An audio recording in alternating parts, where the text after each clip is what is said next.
Assalamualaikum warahmatullahi wabarakatuh. Kembali lagi dengan saya Anas Berkata. Kita lanjut pembelajaran Java. Nah, kali ini di pembelajaran Java saya akan menjelaskan tentang penggunaan scanner ya. Nah, jadi di Java itu ada input dan output. Input itu biasanya kita bisa pakai untuk menerima inputan dari user.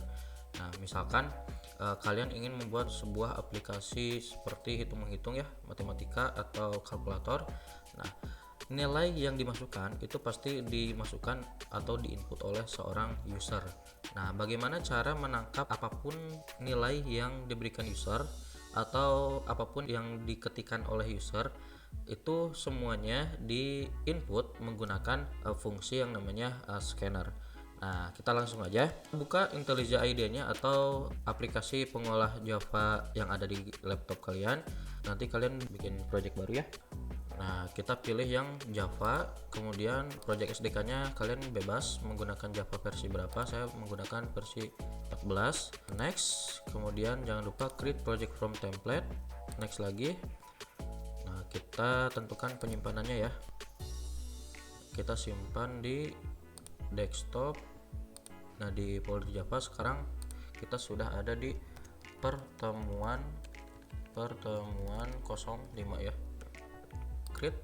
Kita simpan di sini. Kita kasih nama projectnya scanner ya, scanner. Kemudian nama paketnya main aja nggak apa-apa. Kita klik finish. Kalau sudah terbuka, nah di bagian komen kita tulis cara menerima input dari user menggunakan scanner ya. Sebelum kita memulai codingnya, ada satu yang harus kita lakukan, yaitu di bawah package kita harus memanggil utilities bawaan Java yang namanya scanner itu. Nah, cara menjalankannya kalian cukup menuliskan import kemudian Java titik util titik scanner ya, scanner titik 2. Kalau kita sudah panggil dengan cara import ini, berarti scannernya sudah bisa kita pakai. Kita lanjut. Nah, di bawah scanner, di bawah komen ini kita tuliskan kayak gini. Scanner itu bisa dibilang sebagai tipe data juga. Nah, jadi kalau kita mau membuat sebuah variabel, semua inputan yang dimasukkan oleh user nanti ditampung di variabel dengan nama user input ceritanya ya. Itu user input. Nah, yang dimana user input ini akan menerima inputan baru new ya dengan menggunakan scanner kurung buka di belakangnya titik koma system in ya, system in artinya semua masukan ya. Nah, di depannya kalau kita lihat nih di sini variabelnya merah, artinya si variabel ini belum dideklarasikan sebagai tipe data. Nah, tipe datanya apa?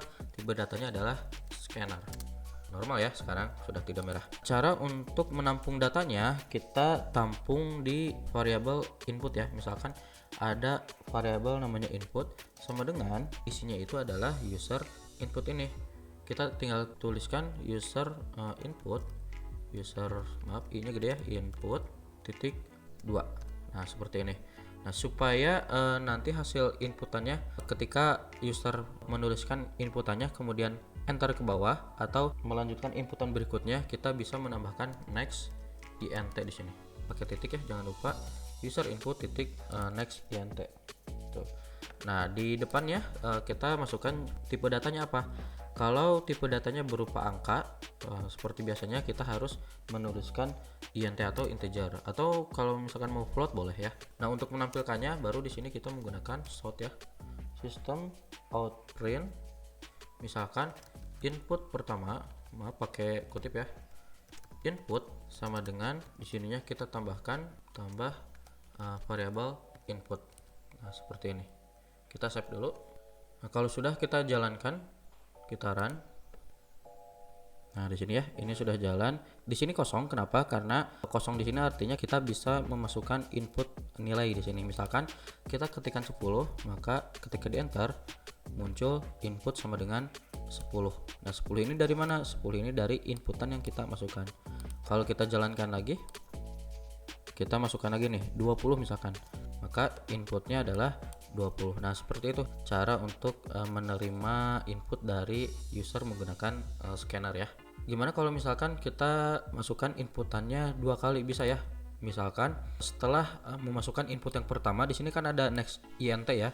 Nah, kita bisa memasukkan input yang kedua, misalkan integer input sama dengan user input lagi titik next input int next int ya titik koma.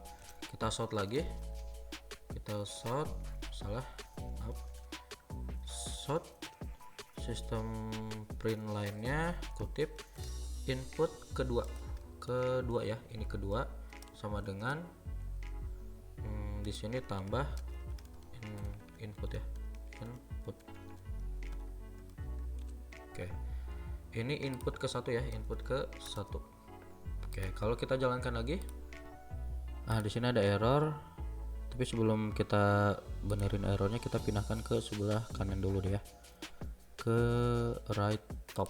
Di sini ada error, katanya variable input is already sudah ada. Oh, berarti di sini kita pasang input 2 deh ya.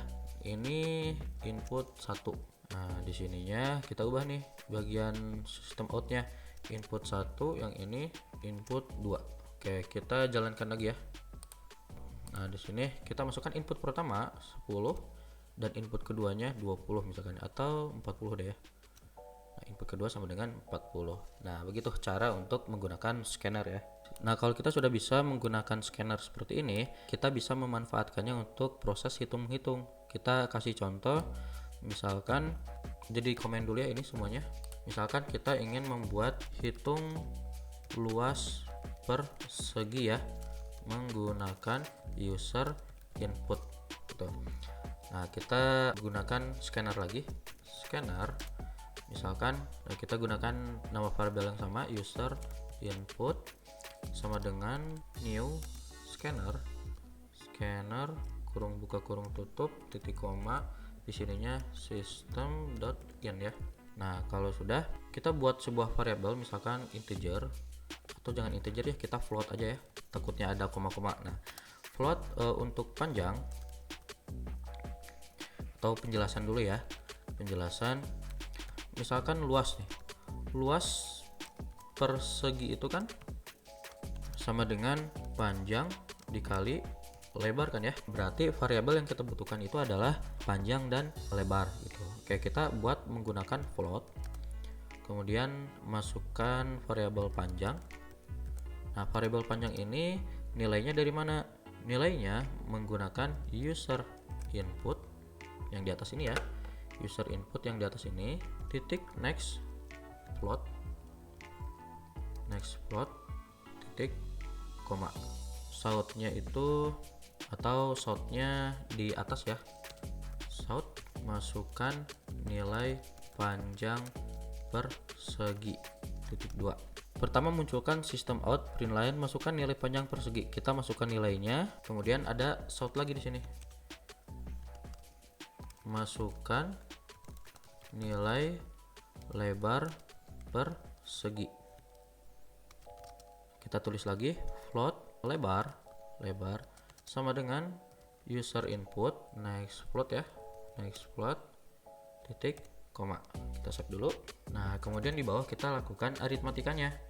Misalkan di sini ada float luas ya, luas, variabel luas itu adalah nilai dari panjang dikali itu menggunakan bintang, lebar ya, menggunakan lebar titik koma. Nah, untuk yang terakhir di sini kita masukkan shoutnya